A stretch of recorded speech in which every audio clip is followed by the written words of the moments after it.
Hi, everybody. This is Becky, LuckyVitamin's Junior Category Manager of Vitamins, Minerals, and Herbs.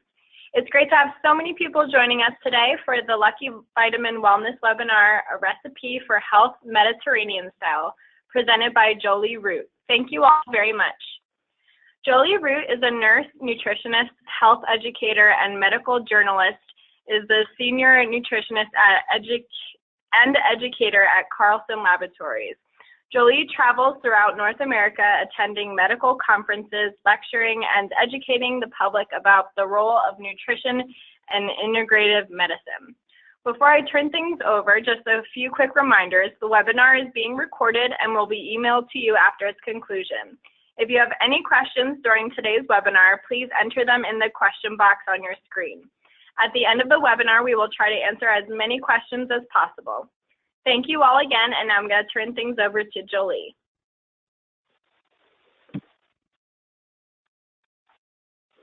Okay, thank you, Becky. I appreciate that nice introduction, and let's see if I can get, there we go. Excellent. So I want to welcome you to a discussion about the Mediterranean diet, which is a topic that is near and dear to my heart and something that I find myself talking about more and more because we keep getting science showing the benefits. So without further ado, here's a beautiful picture of a lot of the elements that are involved in the Mediterranean diet. And when we compare a Mediterranean diet to just about every other diet that might be recommended, whether it is a American Heart Association low-fat diet or the diet to deal with hypertension, the DASH diet, whenever we compare diets, it seems that the Mediterranean diet is the one that wins in head-to-head comparisons. And when we're looking for, what would that mean?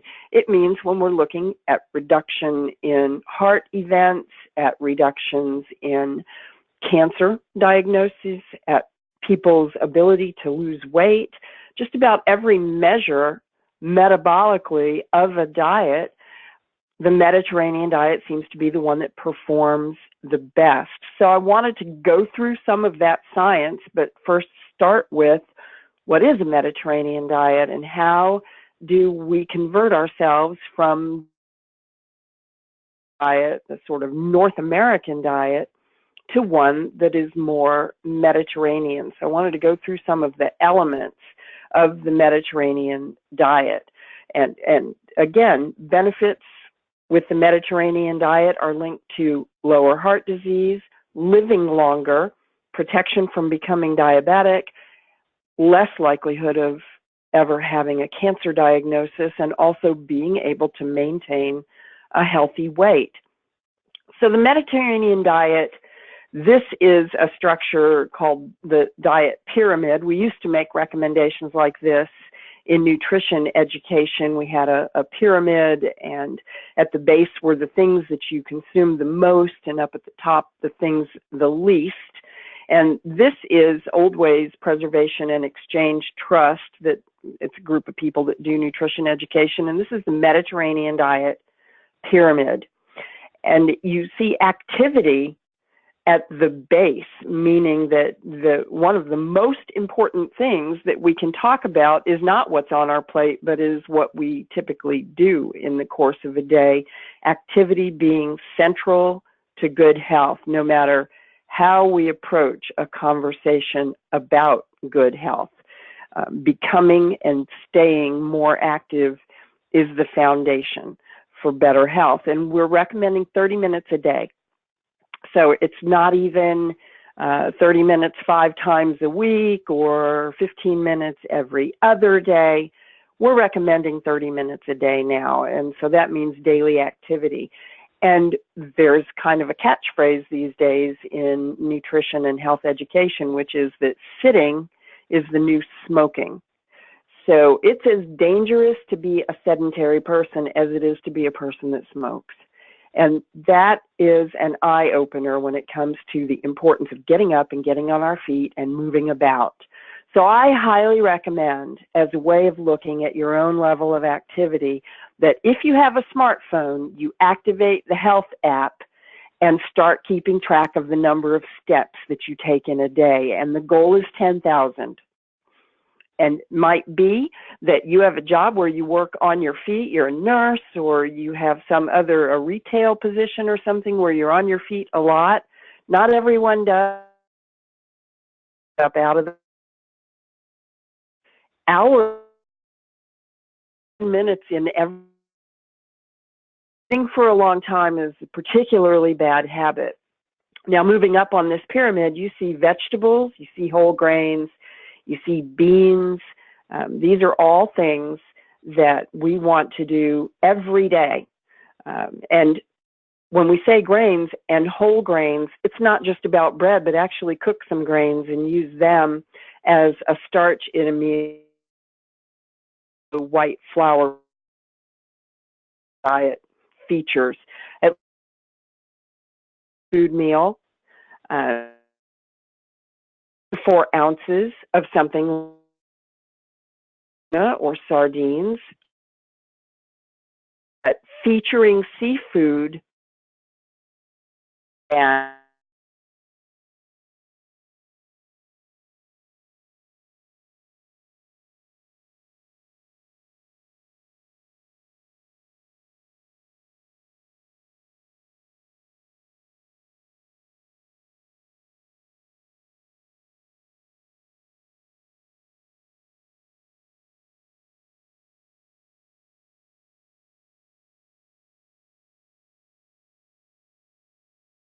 don't start if you the wine, red wine seems to be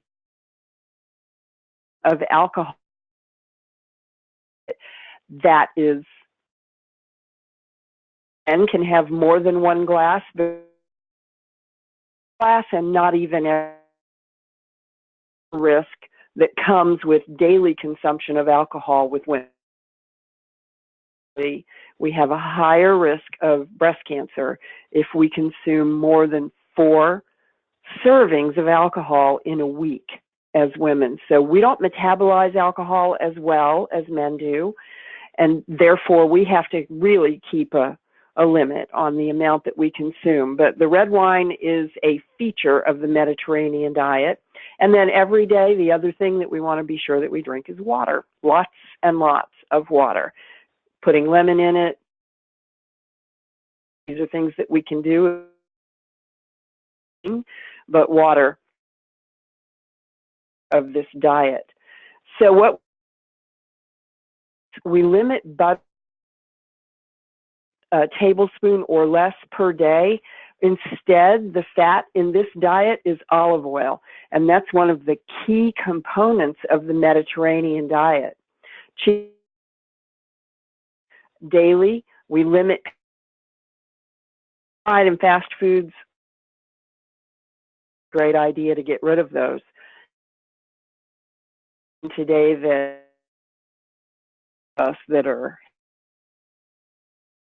right now a number of fast food historically action with that, and we really have to understand the price that we pay for fast food consumption. So daily green leafy vegetables and lots of other colors of vegetables. Instead of a pyramid today, what we do for food recommendation is the plate approach, where we show on a plate how much of the food groups, how much of each food group should be there. And we think half of every plate should be plant-based fruits and vegetables. And that's at each meal. So even at breakfast, and some people like fruit with their breakfast. Some people like with their eggs something like maybe sauteed green vegetables, sauteed spinach, the slices of tomato. There are lots of ways that we can do this, but what we want to shoot for is that half of a plate, when we have a meal, is fruits and vegetables. Every day we should have nuts, but that doesn't mean a large number. So 8 or 9, a small handful of something like pecans, walnuts, macadamia nuts. These are healthy, but we don't want to overdo it because they're pretty high in fat, yet those fats are healthy compared to other things that we could be eating. Berries a couple times a week is a good idea. Beans every day or every other day, a minimum of every other day on the pulses. Those are beans and lentils, that family of foods. And those are good sources of protein. They're great sources of fiber. In the Mediterranean countries, you see them used a lot. There are a lot of soups, the base of which is beans. And of course, there's hummus, which is a delicious thing that's made with garbanzo beans. Whole grains 3 times a day is a feature in the Mediterranean diet. Fish, at least once, but ideally twice per week, and more often if you want to. The thing that you have to be careful about with fish is mercury and other heavy metals, and the Environmental Working Group posts a very nice list that you can look up that shows the low and high mercury fish. So, for example, if tuna fish is the only kind of fish that you like, you should probably limit that to twice a week, not more than twice a week. Poultry, twice a week is what's recommended. Olive oil every day, and make sure that it's a extra virgin olive oil. And then wine, again, 1 glass per day for men, 4 glasses a week for women. So the question comes up, should I start using olive oil as my primary fat source? And the answer is yes. This is one of the things that is so important and something that must change from the North American approach to how we cook and the kinds of fats and oils in our diet, is that the primary oil should be olive oil. And you can cook with olive oil, and you can use some of the nicest ones as oils that are more for salad dressings or finishing oils, as we talk about in cooking and culinary arts, meaning that the oil is added at the end of cooking. So olive oil can be stirred into hummus. It can be featured in recipes like white bean dips. It is used in things like tabbouleh, and these are uses of olive oil where it isn't heated at all. Olive oil can be the oil in the vinaigrette dressing for your salads. Olive oil can be used as a first course with a nice, crispy, whole grain bread. Olive oil, some balsamic vinegar, some grated cheese, some Italian spices, maybe some chopped fresh garlic in a bowl with the bread, torn in pieces, dip the bread in the oil. This is a traditional, classic first course or between meal snack in Mediterranean countries, and it is unique to that part of the world, but I see it more and more in restaurants here in North America, the U.S., Canada. The first course might be bread. A lot of times they offer whole grain breads, and on the table are the olive oil, seasonings, and balsamic vinegar. And this is a few tablespoons of olive oil, that and a salad dressing, and that is the goal, 2 to 3 tablespoons of olive oil daily. That somewhere around 30% of your calories are coming in from virgin olive oil. This is a key component of successfully following a Mediterranean style diet. So looking at some of the benefits of olive oil for your heart increases HDL cholesterol, the good cholesterol. But when you consume olive oil, your total cholesterol number will come down. Your LDL, or the so-called bad cholesterol, will come down, and so will triglycerides, which are another sort of bad cholesterol. Your glucose level comes down, your blood sugar level stabilizes. Three things that stabilize blood sugar levels are fat, fiber, and protein. So if you have elevated hemoglobin A1C, maybe you're pre-diabetic or you are diabetic, and they're looking at that as a scorecard on your long-term blood sugar levels, increasing your olive oil consumption helps to bring the hemoglobin A1C, and in general, even in a 24-hour period, your blood glucose levels into normal range. Ditto with blood pressure. That's another one of the benefits of olive oil.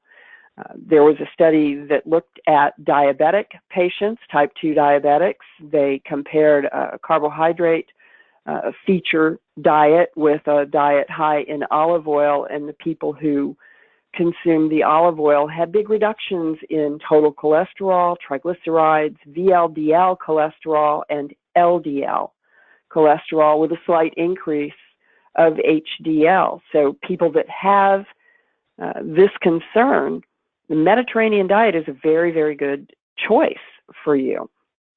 Extra virgin olive oil also may protect against Alzheimer's disease, and this is one of the newer findings of benefits of olive oil, is that olive oil helps to protect the brain. And this animal study found there are mice, let me back up for a second, there are mice who develop Alzheimer's. They are basically genetically encoded to develop Alzheimer's. We call them transgenic mice, and we use them for research on things like drugs, but also diets and dietary ingredients to see which things are protective and how. And we can look at their brains with brain scans and see an impact of, say, the reduction in the size of the plaques that develop. Alzheimer's brains develop areas of plaque. So in this study, they gave these mice extra virgin olive oil polyphenols, and those are antioxidants that are supplied by extra virgin olive oil. And they found that it prevented or it delayed the appearance of Alzheimer's in these mice. So the compound that in this trial they gave them, it was oleuropein aglycone, and that's a polyphenol, and it's found in extra virgin olive oil. The good oils will be rich. And what they found did better on memory function tests, reasoning, and their ability to navigate mazes is one of the ways that we test this with mice. In other studies, what we have found is actual shrinking of the plaques in their brains with olive oil consumption, adding olive oil to their feed. So we are finding mechanisms to explain the improved cognitive function in those who consume olive oil. We've seen it in human studies, but with these Alzheimer's mice, we get to really look at exactly what happens. So we feel very encouraged about olive oil as one of the main features of the Mediterranean diet. Now, there certainly are other healthy things. Lots of fresh herbs, lots of fresh vegetables, and another component is fish. So I want to talk about omega-3s and also about omega-3s in conjunction with olive oil. We know that fish are a good source of the omega-3 fats.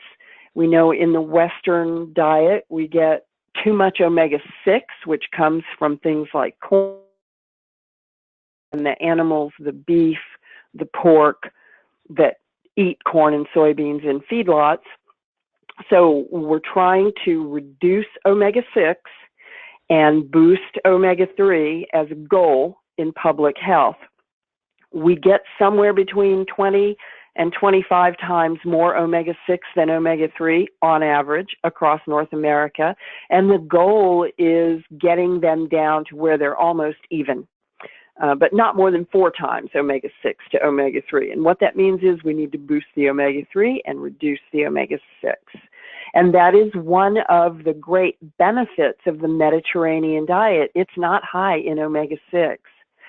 So we're going for the omega-3s, EPA, and DHA when we're taking fish oil supplements. And we should remember that the fish that we eat, if we do that twice a week fish meal, count in supplying us with omega-3, assuming it's not fried fish. That doesn't count. If it's the other way, the salmon eats 3 intake. Consuming fish and taking a fish oil supplement are recommended as a way to move you into compliance with Mediterranean-style diet patterns. Now, there are a number of ways that fish oils help to reduce irregular heartbeats, developing in your blood. They relax your blood vessels, and in that way, they support blood pressure in the normal range. They help us to protect ourselves against unwarranted inflammation. That's another benefit of the Mediterranean diet that helps to reduce levels of inflammation. They help to bring a normal range association oils for anyone and even for FDA has approved of omega-3 fatty very high triglyceride levels for people whose triglycerides are way above the normal range. So if you have elevated triglycerides, fish oils will probably be the first thing that your family doctor will recommend for you in order to bring them under control. And triglycerides elevate in response to fats and sugars in the diet, and also, in the case of some people, excessive alcohol consumption. So it could be sugars, it could be fats, and it's going to be the wrong fats if the triglycerides are elevating, because the right fats bring them down. The olive oil and the fish oil bring triglycerides down, so it's probably omega-6s if the triglycerides are elevating, and then alcohol if you overdo it. Now,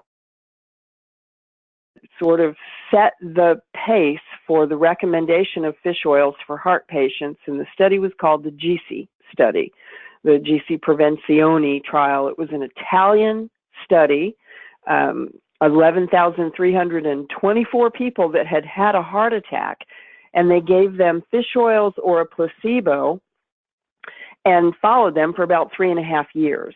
And the people who got the fish oils, this was all men, the people who got the fish oils, there were 20% fewer deaths during that trial and a 30% decrease in deaths from heart attacks.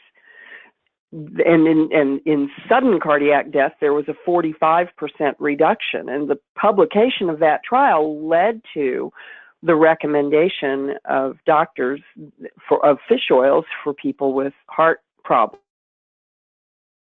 Trial called the JELIS trial that compared fish oils and statins, the combination, the cholesterol-lowering medication statins, to just statins alone, and they found that the fish oils increased the heart protection benefit, the reduction of heart events, by 19%. Statins work at about a 20 to 24% effectiveness rate for reducing cardiac events. The fish oils nearly doubled that. So it was an additional 19%. And that led to the recommendation that doctors follow statin, they probably oil. But more recently, we have begun to recognize that blood levels of omega very low are in an factor for cardiovascular events. And test omega-3 levels, order the test, index. In fact, you can order a little finger stick test, measure in the red blood cells omega-3 levels, the percentage to total of all fats in the membranes of those cells. And if you are down at a low level, you're at a higher risk for cardiovascular events. If you can get to the target on the omega-3 index, you see a pretty big reduction in risk of things like sudden cardiac death, but also non-fatal heart attacks compared to people with very low levels. So we now are targeting a blood level of omega to measure 3, both from the fish that we eat and maybe also from the supplements that we're taking. And that's a way, just like vitamin D, for us to know if we're doing well when it comes to omega-3 levels. And just a word to the wise, it takes about 1,500 milligrams of the EPA and DHA in most adult body weight people to get to that 8% target. Supplement and make sure that you're getting in the DHA on a daily basis. One of the things that is most important about the Mediterranean that it combines the benefits of the extra virgin and omega-9 and the fish, because fish is the protein in that diet other than the beans. You have looked at olive oil and fish oil combined, whether from eating fish or from taking fish oil supplements. And this was a study that looked at metabolic syndrome, which is the pre-diabetic state. These are people that have not yet been diagnosed with diabetes, but have factors, whether it's high triglyceride levels or waistline obesity or carbohydrate, few different measures.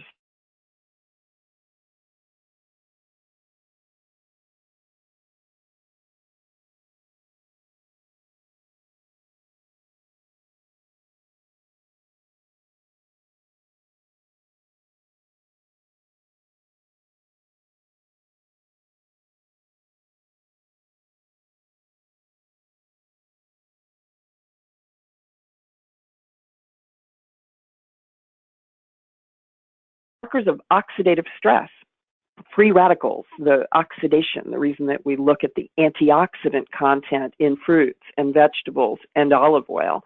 And they found that there were benefits in these patients that now there have been at the benefits of fish oil and olive oil, oxidation of LDL, cholesterol, your blood vessels, if it's oxidized, that an adequate and all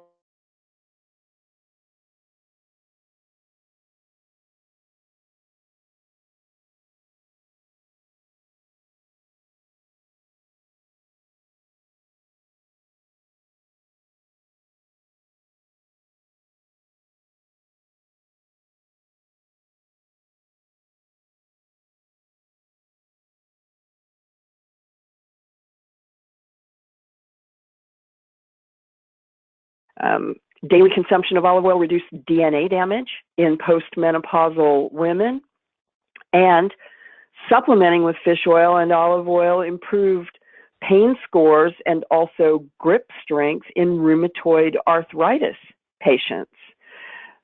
So I have a suggestion of an easy way to get the benefits of olive oil and omega-3, and that is Carlson's new Olive Your Heart product, which is certainly available through Lucky. It's a premium Greek extra virgin olive oil combined with a Norwegian fish oil that provides a good daily amount of omega-3 in a tablespoon serving, and also the high polyphenol content of the omega-9 extra virgin olive oil.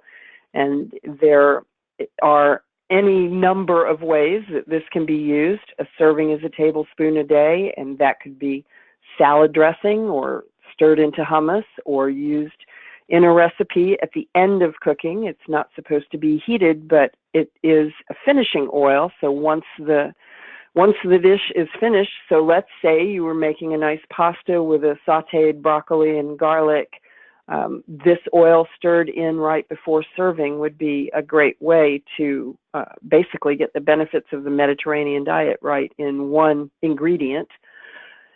You can't talk about the Mediterranean diet without talking about red wine and some of the benefits of red wine. So with the caveat that people who have issues with alcohol should not start drinking just because red wine is part of the Mediterranean diet, and with the caveat that women really should keep to 4 glasses a week, some of the benefits of red wine include an increase in HDL cholesterol, an increase in the breakdown and a decrease in the formation of clots in the blood vessels, and reduced inflammation within the lining of blood vessels. So these are some of the ways that red wine is protective against blood vessel and heart disease. And it just is a feature of lifestyle in the nations that surround the Mediterranean Sea. So you can't talk about the Mediterranean diet without talking a little bit about red wine. Now, the Nurses' Health Study looked at adherence to a Mediterranean diet and then looked at the length of telomeres. Telomeres are a biomarker of aging, and they protect the ends of genetic material. And the Mediterranean diet is associated with longer telomeres. They shorten as we start to age faster. So this is showing really the benefit of the antioxidant and anti-inflammatory effects of the Mediterranean diet, which positively impact telomere length. So if you look at the Mediterranean diet, it reduces the risk of death from all causes and death from heart disease. Specific components include moderate alcohol consumption, that reduces the risk of death, low consumption of meat and meat products, high consumption of vegetables, fruits, nuts, olive oil, and beans. Olive oil increases HDL, decreases total cholesterol and triglycerides, works as an antioxidant to reduce oxidative stress, and supports normal blood pressure and glucose levels. Fish oils reduce the risk of death from heart disease, but the safety of fish consumption has to be factored in with environmental issues like heavy metals, and so your fish oils must be tested and found to be free of harmful levels of contaminants. Alcohol, moderate consumption is a good thing. Excessive consumption is not. The cost of following the Mediterranean diet is not significantly different than the cost of what we spend on the Western pattern diet, and we can probably expect to live longer, and particularly when you take the telomeres into consideration. We also see a reduction in diagnosis of cognitive issues like Alzheimer's, like mild cognitive impairment, and also Parkinson's disease. So there really are many benefits to the Mediterranean diet, and unless you just don't like good fresh food, there's hardly a downside. So with that, I will hand things back over, and we can open up the floor for questions and answers and discussion. Thank you, Jolie. That was full of great information. We do have a lot of questions here, so I'm going to try and ask as many as possible. First question I have is, are macadamia, coconut, grapeseed, and walnut oils part of the Mediterranean diet? They can be. The macadamia in particular is a good monounsaturated. Grapeseed, yes, also. Walnut, yes, also. Coconut is a different kind of fat. It's a shorter chain saturated fat. So it is not an unhealthy fat, but it isn't really typically normally part of that region because the coconuts don't grow in that region. So while it is, let me talk about a benefit of coconut oil, which is not part of the Mediterranean approach, but nonetheless is a benefit. Because it's a shorter chain fatty acid, it metabolizes differently than the longer oils do, and never mind the structure of oils, that's a whole other discussion. But coconut oil enforces the production of something called ketones, and it is used to sort of mimic a low-carb approach. If you think about the Atkins diet or any of the low-carb diets, one of the benefits is that those diets put you into something called ketosis, and that means you're burning fat for fuel rather than glucose.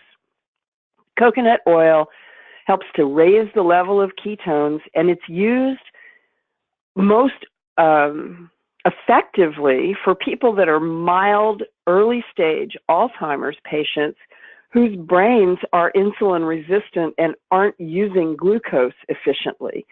So the coconut oil forces ketone production, and the ketones fuel the brains in those people. For the rest of us, it can be used to keep us in ketosis, and that is a useful way to lose weight. So it's a separate conversation from Mediterranean, but there are some benefits of coconut oil. Thank you. Yeah, we were just talking about that. That definitely helps. I have a few vegetarian and vegans asking, what is the difference between omega-3s in fish oil versus flaxseed? Well, there it is about the structure of fat. So flaxseed provides the shorter alpha-linolenic acid, and it's an 18-carbon chain fat. We measure fats by the number of carbons, where EPA and DHA are longer chain. They're 20 and 22, respectively, and they don't form reliably from the ALA, no matter what the nutrition textbooks used to teach us. We don't see much of a conversion. The good news for vegans is that you can get the DHA and also now the EPA from algae. They have algal sources, so there are vegan sources of the longer omega-3s, and you want to get those. If you are a vegan, I highly recommend that you supplement with an algal form of longer chain omega-3, because the ALA doesn't confer the same benefits when it comes to the cardiac event risk reduction that the EPA and the DHA do. Aside from that, you certainly vegan and follow the Mediterranean diet using the legumes and the pulses as your protein sources. So it certainly is a diet that lends itself very well. And if you are lacto-ovo, then the feta cheese and those foods certainly can fill in the gaps. And if you're lacto-ovo, you can also get DHA, the longer chain omega-3, from egg yolks. Thank you. This question kind of goes along with that one. What beans are recommended? Pretty much all of them. So the garbanzo beans, the lentils, the white beans, the cannelloni beans, the black beans, any and all of them can be used as part of this diet. So feel free to, enjoy your favorite ones and experiment with some that you don't maybe know as well. I have an awesome Mediterranean diet cookbook that I ordered from. I think it came from the people that do the Cooks Illustrated magazine. But if you go on Amazon.com, there are so many good Mediterranean diet cookbooks, and it's a great way for you to experiment with using, in some cases, ingredients that might be a little unfamiliar, but they're, you know, the bookstores and the book world are just full of great ways to introduce yourself to cooking. The book that I'm talking about is called The Complete Mediterranean Cookbook from America's Test Kitchen, and it has lots of great bean recipes in there. Thank you. That actually answered another one of our questions. We had a few people asking what cookbooks you would recommend. So I'll ask one more here. Are some whole grains better than others?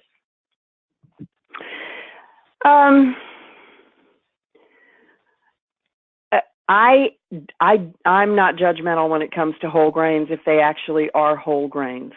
The idea is with the whole grain, you're getting the endosperm, you're getting the vitamins intact, you are, you know, you're not getting the sort of stripped and denuded version of that grain or the products made from that grain. So, you know, I do realize that we have people that have celiac or gluten intolerance, and they're not going to follow the whole grain recommendation. But for people who tolerate grains, you know, the whole gamut of them are very healthy, and, you know, cooking the grains themselves, so barley and the, you know, the brown rices, and which are really cereals rather than grains, but wheat, the wheat berries, the bulgur, they're just, you know, you can get into quinoa, things with whole grain. You begin to develop nuttiness and the crunchiness, and of course there are now whole grain pastas in the world that are definitely different than the light most of us grew up eating. They're heavy. Is the beauty. That's where the fiber is. So, you know, I experiment.